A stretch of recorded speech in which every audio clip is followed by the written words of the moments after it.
अस्सलाम वालेकुम। आज का लेक्चर जो है वो टपल के बारे में है। टपल भी लिस्ट की तरह ही होता है। लिस्ट जिसका लिस्ट का बिहेवियर है, इसी तरह टपल को भी लिखते हैं। लेकिन लिस्ट जो है वो स्क्वायर ब्रैकेट्स में हम लिखते हैं और टपल को पैरेंथेसिस में या राउंड ब्रेसेस में हम लिखते हैं। और लिस्ट और टपल में सिर्फ यही फ़र्क होता है कि टपल में एक वैल्यू उसको चेंज आप नहीं कर सकते, ऑर्डर्ड होती है। चलिए इनकी डिफिनीशन पढ़ लेते हैं टपल की। A tuple is a collection of object separated by commas. ये देखें, ये एक ऑब्जेक्ट है एप्पल, बनाना दूसरा ऑब्जेक्ट है और चेरी तीसरा ऑब्जेक्ट है। और ये जो कॉमा है इस पे ये सेपरेटेड होती हैं। ये राउंड ब्रेसेस जो हैं ये टपल में लगती हैं और लिस्ट में स्क्वायर ब्रेसेस लगती हैं। तो टपल की वैल्यूज़ जो होती हैं वो चेंज नहीं होती। ठीक है, फिर लिखते हैं in some ways the tuple is similar to a list in Python in terms of indexing, nested objects and repetition. तो पाइथन में ये जो लिस्ट के है ये सिमिलर है तकरीबन इंडेक्सिंग में, नेस्टेड ऑब्जेक्ट्स में एंड रिपीटिशन में। But the main difference between both is that A Python tuple is immutable unlike the Python list which is mutable. इसका मतलब यह है कि एक वैल्यू को आप इसमें चेंज नहीं कर सकते। एक दफ़े लिख दिया तो फिर लिख दिया, वो चेंज नहीं होगी। और लिस्ट में आप चेंज कर सकते हैं। Tuple can have any number of items and they may be of different types, integer, float, list, string. जैसे लिस्ट में होती हैं इसी तरह टपल की भी वैल्यूज़ होती हैं, डिफरेंट टाइप्स होती हैं। Tuples are written with round brackets. ठीक है, ये तो इसकी डिफिनीशन हो गई। चलें अब ज़रा प्रोग्राम से समझ लेते हैं कि टपल कैसे होती है। ठीक है, इसका प्रोग्राम कैसे लिखा जाता है। ये एक वेरिएबल मैं लिख देता हूँ यहाँ पे। स्टूडेंट नाम का एक वेरिएबल है और राउंड ब्रेसेस मैंने डाली। ठीक है, यहाँ पे पहली वैल्यू मैं डाल देता हूँ वहीद, ये स्टूडेंट का नाम है, ये उसकी एज हो गई 30 और ये मेल है कि फीमेल, तो मेल है। अब ये डिफरेंट वैल्यूज़ हैं, ऑब्जेक्ट्स हैं, ये इस वेरिएबल को असाइन हो जाएंगे। ठीक है, तो आप टपल लिखने का तरीका क्या, प्रिंट करने का तरीका कैसे है। प्रिंट स्टूडेंट जैसे हम लिस्ट को करते हैं। ठीक है,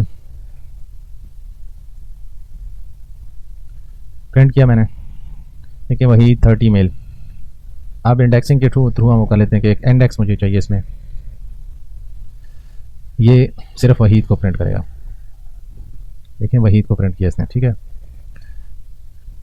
अब एक और जो हमने कहा था कि एक वैल्यू इसमें तब्दील नहीं हो सकती ना, ये ऑब्जेक्ट तब्दील, मैं चाहता हूँ कि इस वहीद को मैं इसमें चेंज कर दूँ। लिस्ट में तो हम चेंज कर सकते हैं। कि मैंने 0 डाला तो मैंने एक दूसरी वैल्यू उसको असाइन किया, अजहर। तो प्रिंट में स्टूडेंट 0 करता हूँ तो ये मुझे यहाँ पे type error tuple object does not support item assignment. ये आइटम जो है इसकी असाइनमेंट आप नहीं कर सकते, इस वैल्यू को आप चेंज नहीं कर सकते। ठीक है, इतना तो आपने समझ लिया होगा। अच्छा, टपल को भी हम फॉर लूप के थ्रू ही इसकी वैल्यूज़ को हम फैच कर सकते हैं या प्रिंट कर सकते हैं। फॉर आई इन स्टूडेंट और प्रिंट आई एंड। तो ये इनकी जो वैल्यूज़ हैं या ऑब्जेक्ट इनको प्रिंट कर देगा, वही 30 मेल।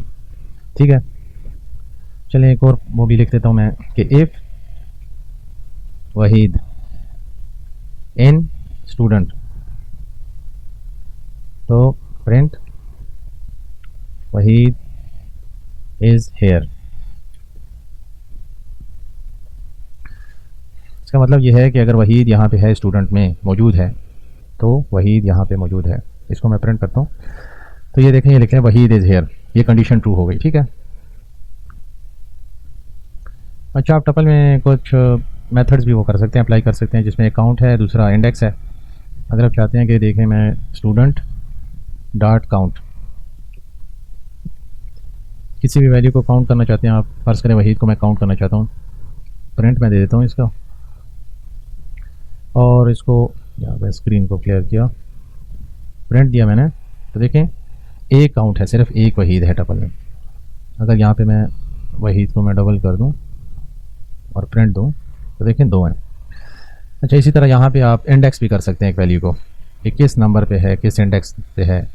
मैं यहाँ पे मेल डालता हूँ कि किस इंडेक्स पे है, तो देखें इंडेक्स 2 पे है मेल, 0 1 2 पे है। ठीक है, उम्मीद है आपको ये लेक्चर अच्छी तरीके से समझ में आ गया होगा। मेरे चैनल को सब्सक्राइब कीजिए और बेल आइकॉन को प्रेस कीजिए। शुक्रिया।